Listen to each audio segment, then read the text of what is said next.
আজকের ভিডিওতে আমি আলোচনা করব ইন্টারেস্ট অন ডিবেঞ্চার্স বা ঋণপত্রের উপর সুদ। আমি এর আগের অডিওগুলোতে বলেছিলাম যে যখন কোম্পানি ডিবেঞ্চার ইস্যু করে তখন ডিবেঞ্চারের ওপর একটা নির্দিষ্ট হারে সুদ দেওয়া হয়। এবার সেই সুদের অ্যাকাউন্টিং ট্রিটমেন্ট কী হবে সেটাই আমি এই ভিডিওতে আলোচনা করব। দেখো, interest is calculated at fixed rate of its face value payable half yearly or yearly as per the terms of issue. Interest on debenture must be paid by the company irrespective of earning profit or loss. So it is called a charge against profit. And for this interest, statement of profit and loss is debited. Interest payment may be subject to tax deducted at source TDS and that income tax deposited later on to the income tax department. অর্থাৎ এর মধ্যে আমি কি বলতে চাইছি যে ঋণপত্রের উপর সুদ ফেস ভ্যালু বা অভিহিত মূল্যের ওপর নির্দিষ্ট হারে 6 মাস বা 12 মাস অন্তর প্রদান করা হয় বিলির শর্তানুযায়ী। অর্থাৎ যে ডিবেঞ্চার ইস্যু করা হচ্ছে তার টার্মস অনুযায়ী ওই ডিবেঞ্চারের ওপর ইন্টারেস্ট হাফ ইয়ারলি বা অ্যানুয়ালি দেওয়া যেতে পারে। যদি টার্মস অফ ইস্যুতে কোয়ার্টারলি বলা হয় তাহলে কোয়ার্টারলিও কিন্তু দেওয়া যায়। ক্লিয়ার? এখন কোম্পানির মুনাফা হোক বা না হোক ঋণপত্রের ওপর সুদ প্রদান করতেই হয়। এই জন্য এই সুদকে মুনাফা থেকে ছাঁট বলে। এটা আমরা অডিও ক্লাসেও এর আগে আলোচনা করেছি যে কোম্পানির প্রফিট হোক বা লস হোক ডিবেঞ্চারের ওপর ইন্টারেস্ট কিন্তু কোম্পানিকে পেমেন্ট করতেই হয়। সেই জন্য এই ডিবেঞ্চার ইন্টারেস্টকে বলা হয় মুনাফা থেকে ছাঁট, বা আমি এখানেও লিখেছি, দেখো ইংলিশে আমি লিখে দিয়েছিলাম। So it is called a charge against profit. Clear?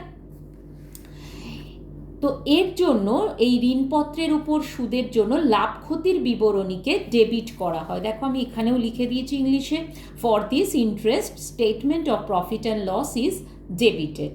ঠিক আছে?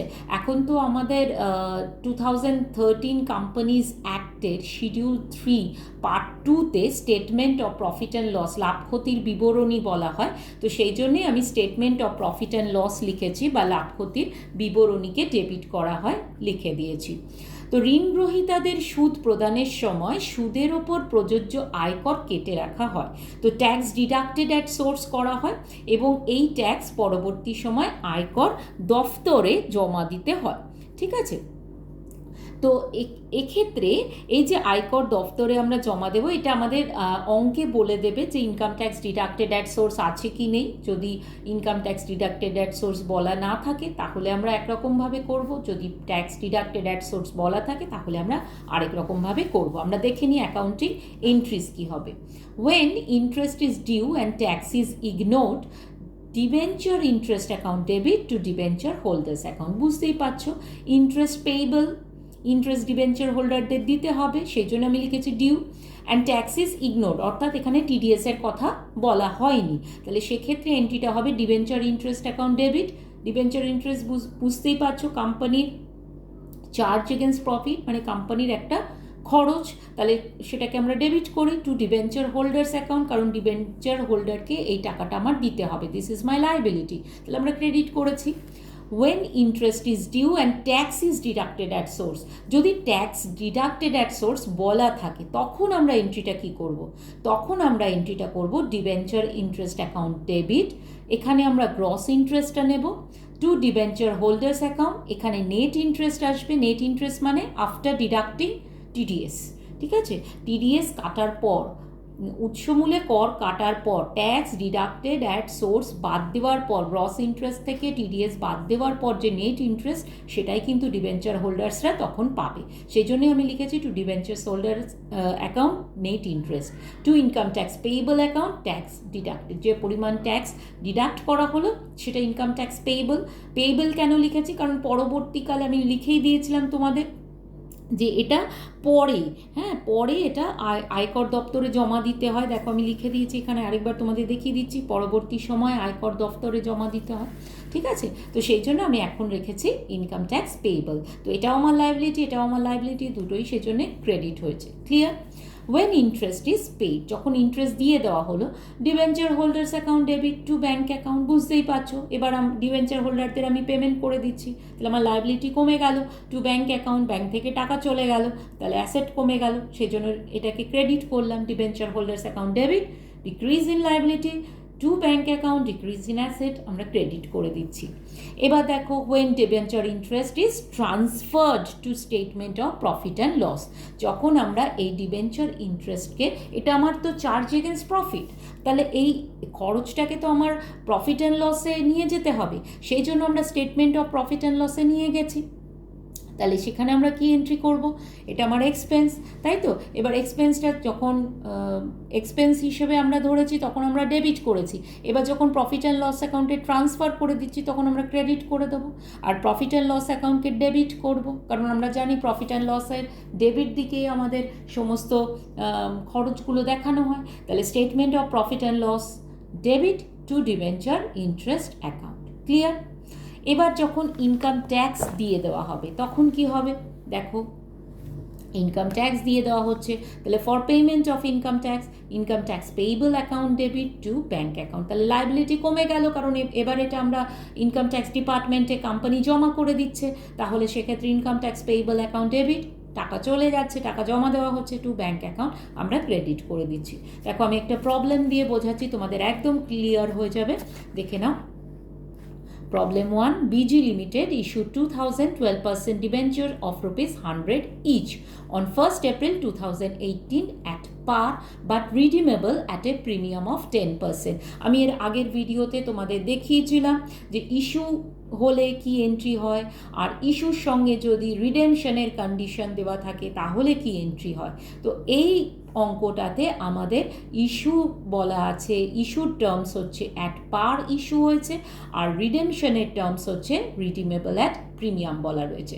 যদি তোমাদের অঙ্কে রিডিমেবল মানে রিডেমশনের টার্ম দেওয়া না থাকে তাহলে তোমরা শুধু ইস্যুর টার্ম ধরে অঙ্কটা করবে, আর যদি ইস্যু আর রিডেমশন দুটোই বলা থাকে তাহলে তোমরা সেইভাবে অঙ্কটা করবে। আমি এই অঙ্কটাতে তোমাদের দুটোই দেখিয়ে দিয়েছি, ইস্যুও দেখিয়েছি, রিডেমশনের টার্মসও দেখিয়ে দিয়েছি, দেখে নাও। BG Limited issued 2012% debenture of ₹100 each. BG Limited 2012% debenture issue করেছে, যার ফেস ভ্যালু হচ্ছে 100 টাকা। কবে ইস্যু করেছে? অন 1st April 2018 অ্যাট পার, তার মানে ফেস ভ্যালুতেই ইস্যু করেছে। Clear? But redeemable at a premium of 10%, কিন্তু যখন রিডিম করেছে তখন বা রিডিম করবে তখন কিন্তু কোম্পানি লসে রিডিম করছে, প্রিমিয়ামে দিচ্ছে, মানে কি কোম্পানির লস। আমি আগের ভিডিওতে তোমাদের এটা ডিটেলসে এক্সপ্লেন করেছি যে কোম্পানি পাচ্ছে 100 টাকা কিন্তু কোম্পানি দিচ্ছে 100 টাকা প্লাস তার ওপর প্রিমিয়াম, মানে 110 টাকা দিচ্ছে, তাহলে ওই 10 টাকা কোম্পানির লস হচ্ছে। Clear? Interest on debenture is payable on 30th September and 31st March every year. Interest on debenture দেওয়া হয় 30শে সেপ্টেম্বর এবং 31st মার্চে প্রতি বছর, তার মানে এটা হাফ ইয়ারলি ইন্টারেস্ট দেওয়া হয়। ঠিক আছে? এপ্রিল থেকে সেপ্টেম্বর বুঝতেই পারছো 6 মাস, আবার অক্টোবর থেকে মার্চ 6 মাস। Clear? Interest on debenture were duly paid during the year 2018-19. Interest on debenture দেওয়া হয়েছে 2018-19 সালে। Past journal entries for issue of debenture and debenture interest in the books of BG Limited. আর সেকেন্ডে দেওয়া আছে if tax deducted at source is 10% then show the journal entries relating to debenture interest. আমি এই অঙ্কটাকে দুটো পার্টে ভাগ করেছি, তোমাদের দুটো পার্ট তো দেবে না, যে কোনো একটা পার্ট দেবে, কিন্তু আমি একটা প্রবলেমেই তোমাদের দুটো পার্টই দেখিয়ে দিচ্ছি, যেখানে প্রথম পার্টে আমাদের ট্যাক্স ডিডাক্টেড অ্যাট সোর্স বলা নেই, সেই জন্য শুধু বলা আছে জার্নাল এন্ট্রি দেখাতে ইস্যু অফ ডিবেঞ্চারের জন্য এবং ডিবেঞ্চার ইন্টারেস্ট সংক্রান্ত। আর সেকেন্ড পার্টে আমি বলেছি ট্যাক্স ডিডাক্টেড অ্যাট সোর্স যদি থাকে 10% তখন ডিবেঞ্চার ইন্টারেস্টের এন্ট্রিটা কী হবে দেখাও, কারণ ইস্যু অফ ডিবেঞ্চার তো সেম হবে, বুঝতেই পারছো, সেটা আমি আর রিপিট করিনি, আমি শুধু ডিবেঞ্চার ইন্টারেস্টের জার্নাল এন্ট্রিজগুলো দেখাতে বলেছি। দেখো আমরা অঙ্কটা শুরু করছি। In the books of BG Limited journal, এবার দেখো bank account debit 2 lakhs to debenture application and allotment account 2 lakhs। কী করে এলো? কটা ডিবেঞ্চার ইস্যু হয়েছে দেখে নাও, 2000 ডিবেঞ্চার ইস্যু হয়েছে, ফেস ভ্যালু হচ্ছে 100 টাকা করে। তাহলে bank account debit 2000 debenture into ₹100, that is 2 lakhs, to debenture application and allotment account 2 lakh, being application money received on 2000 debentures at the rate of ₹100 each. Clear? এইবার এই application allotment টাকাটা আমরা ডিবেঞ্চারে transfer করে দিচ্ছি। তাহলে ডিবেঞ্চার অ্যাপ্লিকেশন অ্যান্ড অ্যালটমেন্টের টাকা ডিবেঞ্চারে transfer করলে কি হবে? Debenture application and allotment account debit 2 lakh, to 12% debenture account 2 lakh। মিলে গেল। এইবারে কোম্পানিকে প্রিমিয়ামের রিডেমশন করতে হবে। তাহলে কোম্পানি পেয়েছে 100 টাকা, কিন্তু কোম্পানি যখন রিডেমশন করবে তখন 110 টাকা রিডেমশন করবে, প্রিমিয়াম দেবে। তার মানে ওই যে 10 টাকা কোম্পানিকে প্রিমিয়াম দিতে হলো, সেটা কোম্পানি লস। তাহলে লসকে আমরা কি করি? ডেবিট করি।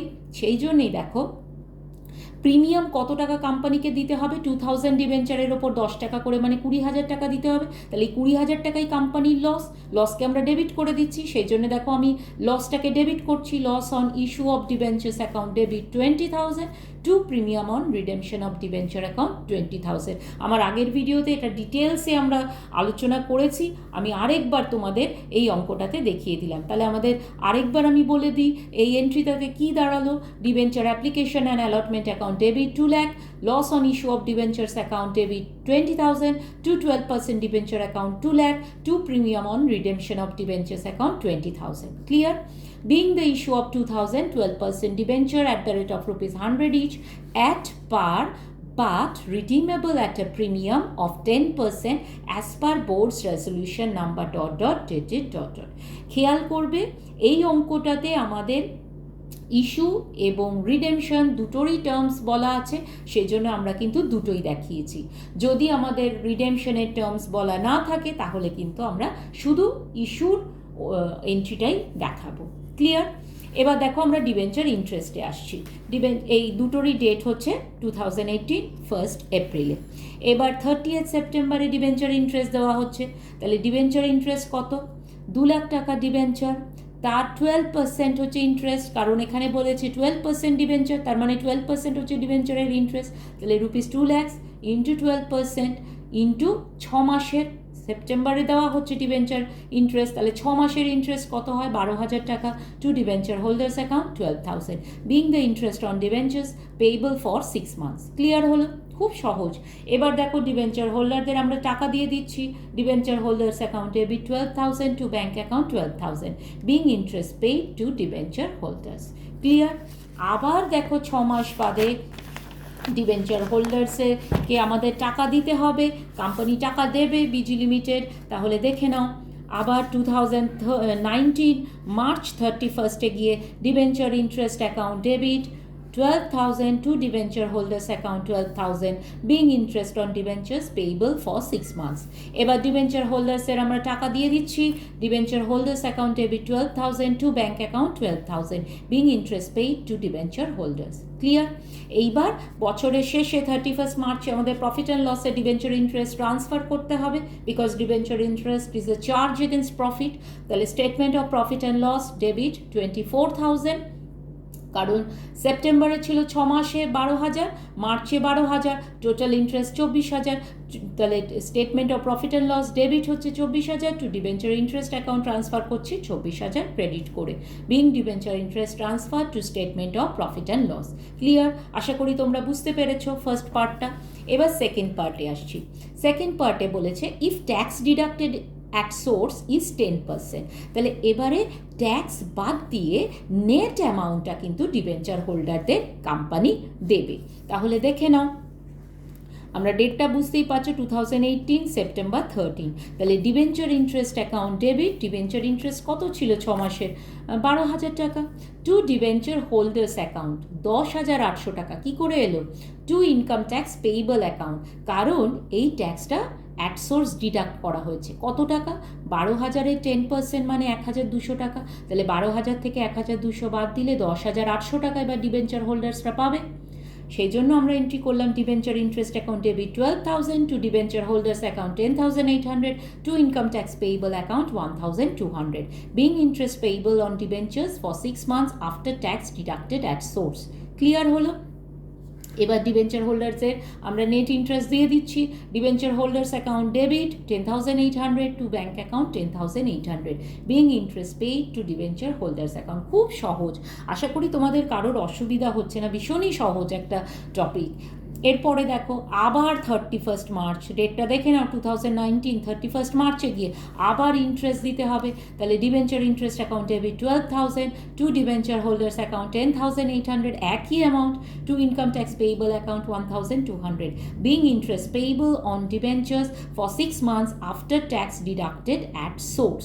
ক্লিয়ার? টাকাটা দিয়ে দিচ্ছি ডিবেঞ্চার হোল্ডারদের। তাহলে debenture holders account debit 10,800 to bank account 10,800 being interest paid to debenture holders. Clear? এইবারে আমাদের আরও দুটো এন্ট্রি আছে, কারণ ইনকাম ট্যাক্স দেওয়া হয়েছে, তাহলে ইনকাম ট্যাক্সটা এবারে জমা করে দিতে হবে তো ইনকাম ট্যাক্স ডিপার্টমেন্টকে, তাহলে জমা করে দিতে হবে। তাহলে সেই জন্য ওই 31 মার্চেই আবার আমরা এন্ট্রি করব income tax payable account debit 2,400 two bank account 2,400। তাহলে ইনকাম ট্যাক্স পেয়েবল যেটা আমাদের লাইবিলিটি ছিল সেটা আমরা পেমেন্টটা করে দিচ্ছি, তাহলে আমাদের আর এই লাইবিলিটিটা থাকছে না, ডেবিট করে দিচ্ছি ওই জন্য। টু ব্যাঙ্ক অ্যাকাউন্ট 2,400 করলাম বিং ইনকাম ট্যাক্স ডিপোজিটেড। এবার প্রফিট অ্যান্ড লসে আমরা পুরো ইন্টারেস্টটাকে ট্রান্সফার করে দিচ্ছি। Statement of profit and loss debit 24,000 to debenture interest account 24,000 being debenture interest transfer to statement of profit and loss. Clear? এবার আমি আবার তোমাদের দেখিয়েও দিয়েছি, এখানে দেখে নাও ডিবেঞ্চার ইন্টারেস্ট কত হয়। 2 লাখ ছিল ডিবেঞ্চারের অ্যামাউন্ট, 12% ইন্টারেস্ট করলে দেখো এক বছরের ইন্টারেস্ট 24,000, যেটা আমরা 12,000 করে দুবারে দিয়েছি, একবার সেপ্টেম্বরে একবার মার্চে। আর ইনকাম ট্যাক্স পেয়েবল কত হয়? 24,000-এর 10% 2,400, এটাও আমরা দুবারে কেটেছি। হ্যাঁ, কোম্পানি দেখো দুবারে কেটে নিয়েছে, একবার 1,200 একবার 1,200, টোটাল 2,400। ক্লিয়ার? আশা করি তোমাদের এই টপিকটা বুঝতে কোনো অসুবিধা নেই, তোমরা ইন্টারেস্ট অন ডিবেঞ্চার পুরো বুঝতে পেরেছো। যদি কারো কোনো প্রবলেম থাকে অবশ্যই আমাকে জানাবে।